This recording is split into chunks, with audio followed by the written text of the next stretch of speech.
আজকে বঙ্গবন্ধু সেই টুপিকে কোনো কুকুরের মাথায় দেয়, তারা বঙ্গবন্ধু শ্রদ্ধা করে না। বঙ্গবন্ধুর পরিবার ইরাকের আগে এখানে আসছে ধর্ম প্রচার করার জন্য। আজ কথা বলবো চরমোনাইয়ের মুফতি ফজলুল করিমকে নিয়ে। সবাই হয়তো বলবে সে হচ্ছে ধর্মীয় লেবাসধারী, কিন্তু আজ আমি বলবো সে হচ্ছে চরম মিথ্যাবাদী।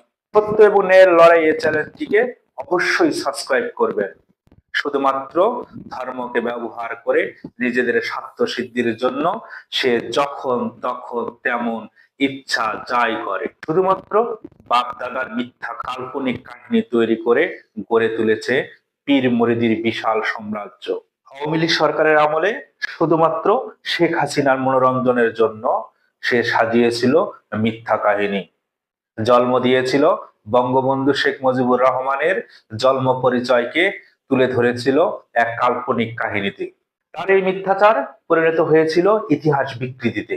আজ তাকে চ্যালেঞ্জ ছুড়ে মারলাম, তিনি কি কখনো প্রমাণ করতে পারবেন শেখ মুজিবুর রহমানের পূর্বপুরুষেরা কখনো ইরাকে ছিল?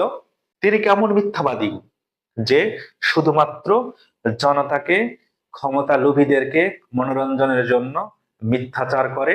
আর যদি প্রমাণ করতে না পারে যে বঙ্গবন্ধুর পরিবার ইরাক থেকে আসেনি, তাহলে জাতির সামনে ক্ষমা চাইতে হবে তাকে।